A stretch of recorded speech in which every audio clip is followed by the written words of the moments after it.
మీరు social media అన్నందుకు చెప్తానమాట అండి. అంతేగా సహజీవనం గురించి మాట్లాడుకున్నాం. ఎందువల్లంటే అండి ఒక సినిమా ఫేమస్ 'రాజ్ తరుణ్' ఆళ్ళ లావణ్య అనమాట అండి. వాళ్ళిద్దరూ కలిపి ఒక 8 ఇయర్స్, 9 ఇయర్స్ ఉన్నారు.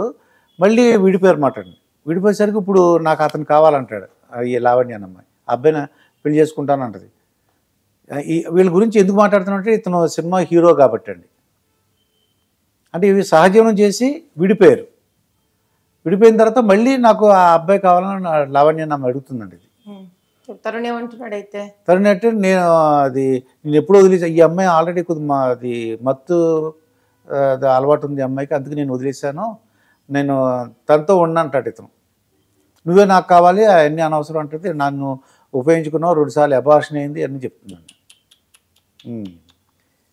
అంటే ఇటువంటివి మనం ఎందుకు చెప్తున్నాం, మీలాంటి వాళ్ళు చెప్పారనుకోండి మిగతా జనరేషన్ వాళ్ళు మిమ్మల్ని ఎందుకు అడుగుతున్నారంటే మిగతా వాళ్ళు మీ ద్వారా ఒక విషయం అండి, ఆడపిల్లలు ప్రత్యేకించి తెలుసుకోవాల్సింది ఒకటి ఉంది ఇక్కడ. ఇది సహజీవనమా, ఎవరితోనా కలిసి బయటికి మనకు కావలసినట్టు తిరగడమా గురించి కాదండి. ఇది మన ఆత్మ సమ్మానం, ఆత్మాభిమానానికి సంబంధించింది. ఇప్పుడు పిల్లలు, సమాజం, ఫెమినిస్ట్ వీళ్ళందరూ ఎన్నన్నాననివ్వండి, ఆ అమ్మాయి 7-8 ఏళ్ళు సహజీవనం చేసింది. చేశాక ఈరోజు ఆ అమ్మాయి రోధన ఏమిటి? 2 సార్లు నాకు అబార్షన్ అయిందనేది రోధన. ఈ రోధన ఆ అబ్బాయికి, అటు పక్కన అబ్బాయికి ఉందా? లేదండి. ఇది ప్రకృతి. ఇది మనం దీనివల్ల చిన్న చూపు చూడబడుతున్నాము అని ఆలోచిస్తే కుంచితంగా ఉంటుంది. లేదు, ప్రకృతి మనకిచ్చిన అద్భుతమైన వరం.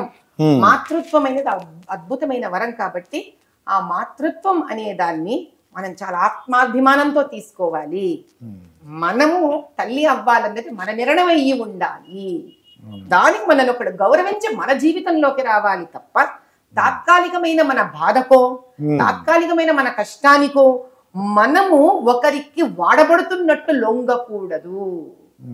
ఇది ఏ రోజైతే స్త్రీ తెలుసుకుంటుందో, ప్రేమ అనే దాంట్లో మగపిల్లలు ఎంతమంది ముందుకు వస్తారో అంతమందిలో స్వార్థం కోసం వచ్చే వాళ్ళు ఎంతమంది, మగవాడు ఒకటే నేను ఒకటే అని అనుకుంటే కోరిక దగ్గర ఒకటి అవ్వచ్చు తప్ప స్త్రీ లేనిదే ఆ పురుషుడు ఎక్కడికి పరిగెత్తలేడు. కానీ అదే స్త్రీని వాడుకున్న తర్వాత స్త్రీ బయటికి చెప్పకపోయినా లోపల లోపల సబల కిందనే ఫీల్ అవుతుంది. అయ్యో నేను వాడబడ్డాను అన్న భావన వాడబడిన తర్వాతనే తెలుస్తుంది. అప్పటి వరకు స్థాయి వేరేలాగా ఉంటుంది వాళ్ళకి మానసికంగా. ఆ కష్టం ఇప్పుడు అమ్మాయి అదే కదా ఏడుస్తోంది. ఇప్పుడు అమ్మాయి బాధపడుతున్నది అదే కదా. ఈ హుందాతనము నేనేంటి వాడికి లొంగేది, అంత ఇష్టం ఉండింటే ఆ పిల్లవాడు తల్లిదండ్రులు పిలిపించుకోవాలి. 1 నెల 2 నెలలో సంవత్సరం పాటు వాళ్ళు తిరిగి తెలుసుకున్న తర్వాత ఒకళ్ళనొకళ్ళు వివాహానికి వాళ్ళు ఒప్పించుకోగలగాలి. బేసిక్ గా ఈ సమస్యకు పరిష్కారం ఎక్కడ ఉంది అంటే లావణ్య గారు తెలుసుకోవాల్సింది ఒకటి ఉంది. నేను ఒక స్త్రీగా నా ఔన్నత్యం ఏంటి, నేను పురుషుడి కన్నా కూడా స్త్రీ ప్రకృతిలో కానీ, భగవంతుడి దృష్టిలో కానీ, సమాజం దృష్టిలో కానీ ఒక ఉన్నతమైన స్థానంలో నేనున్నాను కాబట్టి నేను వాడబడకూడదు అని తెలుసుకోవాలి. నా ప్రేమను పొందాలంటే ఎదుటి వాడికి ఒక అర్హత ఉండాలి. నన్ను సహధర్మచారిణిగా చేసుకోవాలంటే ఎదుటి వాడికి ఒక స్థాయి ఉండాలి. స్థాయి డబ్బు కాదు, స్థాయి వ్యక్తిత్వం. స్త్రీని గౌరవించే వ్యక్తిత్వం లేని ఏ మగ పిల్లవాడితో కూడా ఒక అమ్మాయి రాజీ పడితే ఇలాగే జీవితం ఉంటుంది.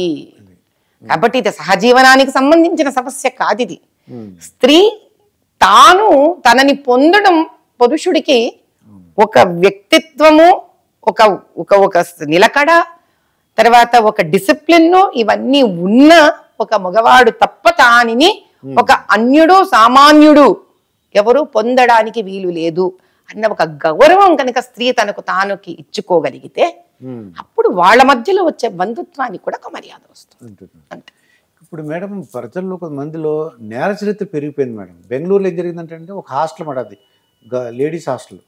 దాంట్లోకి వెళ్ళి ఒక అతను వెళ్ళి ఒక అమ్మాయిని పొడిచేసాడండి. హాస్టల్ లోపల వరకు ఎలా వెళ్ళాడండి? వాచ్మెన్ దాటుకొని, వార్డెన్ ని దాటుకొని, వీళ్ళందరినీ దాటుకొని ఎలా వెళ్ళిపోయాడండి? అసలు అది యాజమాన్యం గుర్తించలేదు అనుకుంటా. వెళ్ళిపోయి ఏం చేశాడంటే ఆ అమ్మాయిని ఎందుకు పొడిచాడని అడిగితే తన గర్ల్ ఫ్రెండ్కి చెప్పిందంట ఆ అమ్మాయి, ఇతనికి ఆవారగా తిరుగుతున్నాడు, ఆడు మంచోడు కాదు, ఆడితో స్నేహం చేయొద్దని చెప్పింది.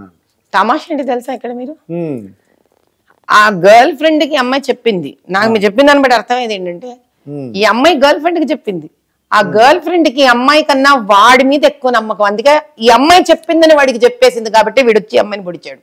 ఓ ఆ స్త్రీయే అక్కడ స్త్రీకి శత్రు అయ్యింది. శత్రువైందండి. కాబట్టి అసలు ఆ అమ్మాయి ముందు చేయవలసింది ఏంటి, అసలు ఇన్ని ఏండ్ల బట్టి నా స్నేహితురాలున్న అమ్మాయి ఈ రోజు నాకు ఈ వ్యక్తి గురించి ఇది చెప్తోంది అని అంటే అసలు నేను కొంచెం నిదానించి వ్యక్తి ఎవరో తెలుసుకుందాం అనుకోలేదు. స్త్రీలో ఉండే సమస్య ఇదేనండి, ఇదే. అంటే ఒకరిని ఇష్టపడడం మొదలు పెడితే బలహీనమైపోతారు. స్త్రీ ఒకరిని ఇష్టపడడం మొదలు పెడితే బలహీనురాలైపోతుంది. ఇష్టపడడం అనేది వేరు, తన వ్యక్తిత్వాన్ని, తన తెలివితేటలను, తనను తాను సంరక్షించుకోవడం, ఇవి రాజీ పడాల్సిన అవసరం లేదు. స్నేహితురాలు చెప్పింది నిజం ఉండక్కర్లేదు, అబద్ధం అయ్యి ఉండక్కర్లేదు. కానీ అది ఒకవేళ నిజమైతే హాని తనకే కదా.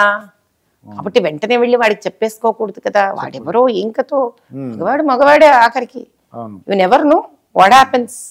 చెప్పేసింది ఎవరితో, నీతో చెప్పేసింది కాబట్టి వాడికి ఈ అమ్మాయి ఇలా నీ మీద మాట్లాడుతుందిరా అని ఈ అమ్మాయి చెప్పడం చేత వాడు వెళ్ళాడు. వాడు కరెక్టా అని నేను అనట్లేదు, కానీ ఆ మధ్యలో ఏదో మంచి చేయబోయి ఆ అమ్మాయి తన నెత్తి మీదకు తీసుకొచ్చుకుంది. ఇది ఒకటి. రెండోది, ఎవడు పడితే వాడలా హాస్టల్లోకి వచ్చేసేంత సులువుగా వీలుగా మీకు బయట వాచ్మెన్ దగ్గర నుంచి ఆ అమ్మాయి రూమ్ వరకు వసతి ఏర్పాటు చేశారు అని అంటే ఈ రోజు వీడు రేపొద్దున ఇంకొకడు దాన్ని వాడుకోవడం జరుగుతుందండి. కాబట్టి ఆడపిల్లలు ఉన్న స్థానానికి ఒక ప్రత్యేకమైన సంరక్షణ ఏర్పాటు చెయ్యాలి. అది ఆడపిల్లలు కూడా తెలుసుకోవాలి. నేను ఎన్నిసార్లు ఇదే చెప్తాను ఆడపిల్లలకి, మీరు పాలిటిక్స్ కాదు, మీరు యుద్ధ భూమి కాదు, డిఫెన్స్, ఆర్మీ, పోలీస్ ఎందులో అన్నా వెళ్ళి చేరండి. కానీ చేరినంత మాత్రాన నాకు ఇష్టం వచ్చినట్టు నేను ఉండొచ్చు అని అనుకోవడం తప్పు. ఎందుకు అంటే నువ్వు బలహీనురాలు కాబట్టి కాదు, ప్రకృతి ఒకరిని ఒకరిగా తయారు చేస్తుంది. కాబట్టి నీ సంరక్షణ నువ్వే చేసుకోవాలి. ముందు దానికి నిన్ను నువ్వు గౌరవించుకోవడం నేర్చుకోవాలి. స్త్రీ తనకు తాను గౌరవించుకోవడం నేర్చుకోవాలి. మొండికేసుకోవడమో తెగింపుకో వెళ్ళకూడదు, గౌరవించాలి. తనను గౌరవించితే తాను ఎదుటి వాళ్ళు తనను గౌరవిస్తారు. చివరిగా మేడం, స్మితా సబర్వాల్ అని ఐఏఎస్ ఆఫీసర్, మన 10 years తెలిసే ఉంటుంది మీకు, మన కేసీఆర్ దగ్గర వర్క్ చేశాను సీఎంఓ ఆఫీస్లో. ఆవిడ ఏం చేశారు, ఒక ట్వీట్ పెట్టారండి, స్పెషల్లీ ఛాలెంజ్డ్ వాళ్ళు ఐఏఎస్కి రాకూడదని. ఐఏఎస్ అంటే నా ఉద్దేశంలో ఆలోచన అండి, ఐపీఎస్ కాదుగా పరిగెత్తడానికి, దొంగల్ని పట్టుకోవడానికి. ఐఏఎస్ అంటే ఏంటి, మేధాశక్తిని, అనుభవాన్ని, విద్యను మధించి దేశ శ్రేయస్సు కోసము ఒక సలహాపూర్వకంగా వాళ్ళు ఇచ్చే వృత్తి, బాధ్యత ఐఏఎస్, అడ్మినిస్ట్రేటివ్ సర్వీసెస్. దీనికి కాళ్ళతో గానీ చేతులకు గానీ ఏం సంబంధం? అంటే ఫీల్డ్ వర్క్ ఉంటుంది, వెళ్ళవలసి వస్తుంది, ప్రజలతో కలవాల్సి వస్తుంది. వికలాంగులు ఒలింపిక్స్ లో వెళ్ళి మెడల్స్ తెచ్చుకోగాలేంది, స్విమ్మింగ్ చేయంగాలేంది, ఫీల్డ్ వర్క్ ఎందుకు వెళ్ళలేరండి? మనకు అన్ని ఉన్నాయి కదా అని వికలాంగుల లాంటి మానసిక వికలాంగత్వానికి మనం లోనవుతున్నాం తప్ప మనకన్నా చాలా గట్టిగా స్ఫూర్తితో ధైర్యంగా వికలాంగులే ఉన్నారండి. ఆవిడ అన్న ఆ మాట వల్ల మనము అన్ని లక్షణంగా అవయవాలున్న మనము మానసికంగా వికలాంగులం. మనం యాక్చువల్గా మనది సకలాంగులం.